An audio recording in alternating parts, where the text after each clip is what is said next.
conversar agora com a defensora pública do estado do Rio de Janeiro, Mirela Assad. A gente volta a falar sobre a mega operação que deixa até aqui, oficialmente, números oficiais, 119 mortos. Mirela, seja bem-vinda. Boa tarde. Bom, como é que a senhora... Boa tarde a todos. Obrigado pela participação aqui conosco. Como é que a Defensoria Pública do Estado do Rio de Janeiro tem visto, né, essa movimentação, o que para a gente chocou o Brasil inteiro, acredito, né, essas imagens de corpos e mais corpos amontoados depois dessa operação aí no Rio? E nós dormimos ontem com um quantitativo de 100 óbitos e amanhecemos com mais de 100. Isso foi um choque para toda a instituição.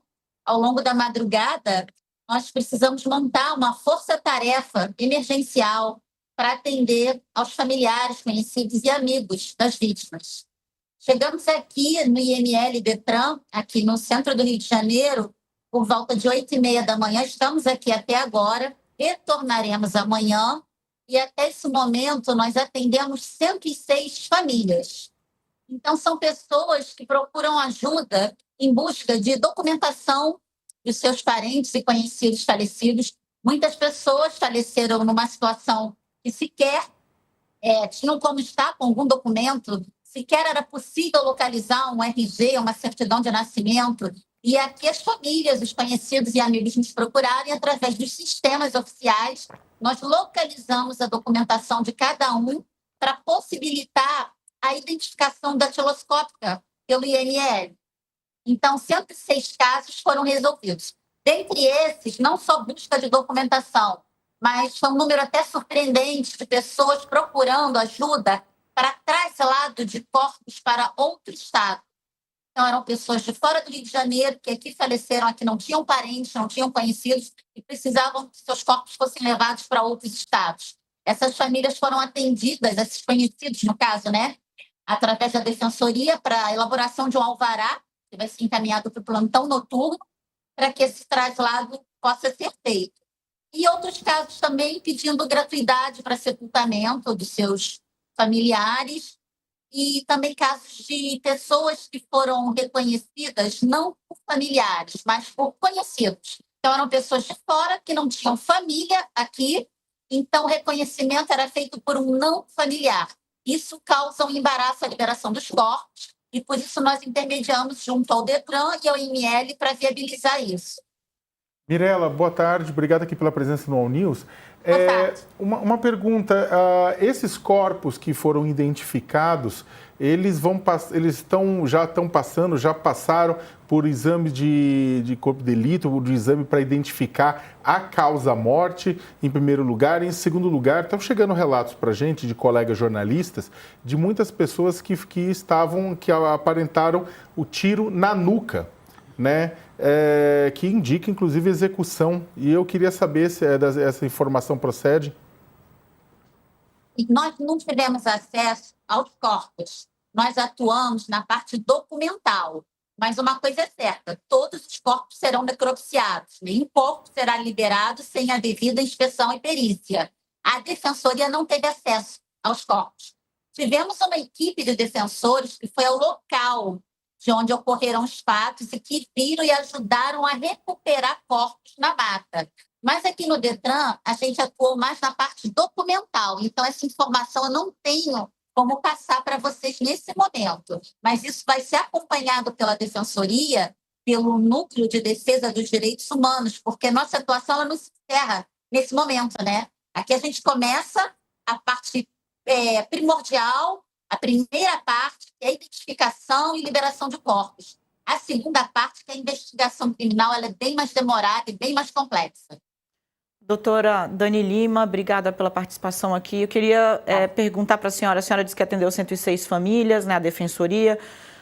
Já é possível dizer quantos desses 106 corpos que foram identificados com a ajuda da Defensoria, quantos tinham passagem? Todos eles tinham passagem pela polícia? Todos eles havia mandado em aberto? Foi possível fazer esse tipo de triagem já? Eu sei que está muito quente e que o trabalho foi muito intenso, até pelo volume de mortos, né? Mas se a senhora tivesse informação, porque o governador disse que vítimas só 4, né? Só os policiais que deram a vida mesmo aí numa operação mata adentro, né? Virou praticamente guerra de guerrilha ali. Não podemos afirmar isso, Dani. É muito prematuro afirmar que todos são criminosos, que todos têm passagem pela polícia, e mais irresponsável ainda seria da minha parte afirmar que isso justificaria alguma execução. De forma alguma, né? Eu acho que o trabalho de inteligência, o trabalho policial, ele não é sinônimo de execução. Então, nós não temos esse levantamento em relação a antecedentes criminais. Isso vai ser objeto do curso de investigações, mas esse não é o ponto da nossa atuação, né? Graças a Deus. Doutora, uma outra pergunta, obrigada aqui por estar com a gente. Uma outra pergunta que foi feita também, não sei se a senhora tem a resposta em relação a isso. Na imagem desses corpos, vários deles estão sem roupa, né? E por quê? Assim, dá para explicar isso para as pessoas, o que aconteceu ali nesse resgate dos corpos? Pois é, isso é uma coisa preocupante, né? Porque modificar o estado que um corpo é encontrado, modificar o local de um crime, tudo isso dificulta a perícia, tudo isso dificulta a investigação penal. Nós não temos essas respostas, mas isso vai ser objeto de acompanhamento pelo Núcleo dos Direitos Humanos, caso a caso. E a gente tem que destacar que, além dos corpos encontrados e dos presos, 9 menores, desculpa a expressão equivocada, 9 adolescentes, eu usei a expressão errada, 9 adolescentes foram apreendidos também. E nós não sabemos em que circunstâncias e por qual motivo. Pois é. E como é que vai ser o trabalho da Defensoria daqui para frente, doutora? Como é que vocês vão fazer o acompanhamento? Então, amanhã, a nossa força-tarefa ela vai continuar aqui no DETRAN e no ML do Centro, acolhendo familiares e conhecidos de pessoas obituadas para ajudar na identificação e liberação desses corpos. Todas as pessoas que aqui passarem para serem atendidas, elas terão a continuidade do seu atendimento através do nosso Núcleo de Direitos Humanos, que aí será apurada cada morte, como cada pessoa morreu, em que circunstância, e aí sim será averiguado com mais detalhe. Mas isso é um segundo processo, uma segunda etapa, e que é bem demorada, bem lenta.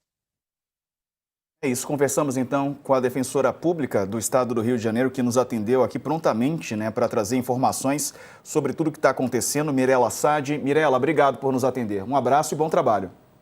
Muito obrigada, uma boa noite para vocês. Valeu.